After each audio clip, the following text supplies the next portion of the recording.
Une jeune femme camerounaise obtient finalement son visa pour se faire opérer à Bruxelles. Nous en parlions le 10 avril, Rokia, prénom d'emprunt, jeune femme camerounaise de 30 ans, attendait désespérément un visa de l'État belge pour venir se faire opérer en Belgique, à l'hôpital Erasme. Elle souffre d'un anévrisme postéro-carotidien susceptible de se rompre à tout moment et de provoquer son décès. À 2 reprises, l'Office des étrangers a refusé d'octroyer le visa, invoquant en dernière instance l'impossibilité pour la jeune femme de quitter son pays pour cause de pandémie de Covid-19. Son avocat, M. François Ahencourt, avait tenté d'obtenir une décision de justice favorable à sa cliente devant le tribunal des référés de Bruxelles. Mais sans succès. Pourtant, bien que débouté, le conseil de Rokia apprenait que l'État belge revoyait sa position et décidait d'octroyer le précieux visa. Rokia devrait atterrir à Bruxelles ce mercredi. Quel élément a bien pu faire pencher la balance en faveur de Rokia ? Si la justice ne lui pas donné gain de cause, l'ambassade du Cameroun avait fait savoir aux autorités belges que la jeune femme serait belle et bien autorisée à quitter son pays compte tenu du caractère vital de l'opération.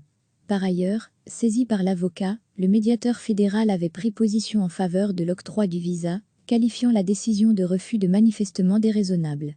C'est l'assurance que la jeune femme pourrait franchir les frontières extérieures du Cameroun qui a convaincu l'Office des étrangers d'accorder le visa, une fois garantie la prise en charge financière de Rokia par des membres de sa famille, et malgré le risque qu'elle ne retourne pas dans son pays au terme de l'opération.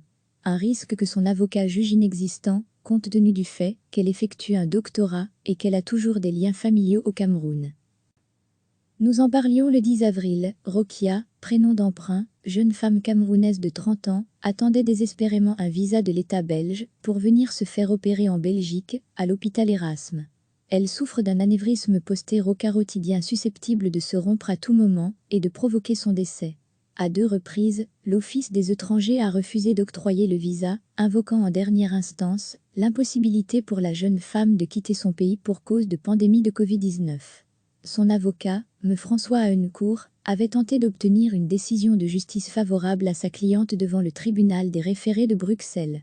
Mais sans succès. Pourtant, bien que débouté, le conseil de Rokia apprenait que l'État belge revoyait sa position et décidait d'octroyer le précieux visa.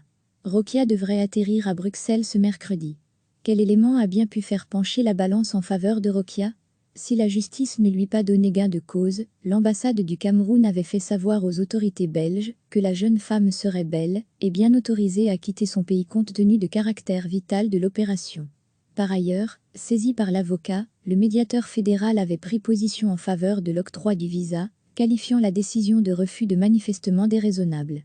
C'est l'assurance que la jeune femme pourrait franchir les frontières extérieures du Cameroun qui a convaincu l'Office des étrangers d'accorder le visa, une fois garantie la prise en charge financière de Rokia par des membres de sa famille, et malgré le risque qu'elle ne retourne pas dans son pays au terme de l'opération.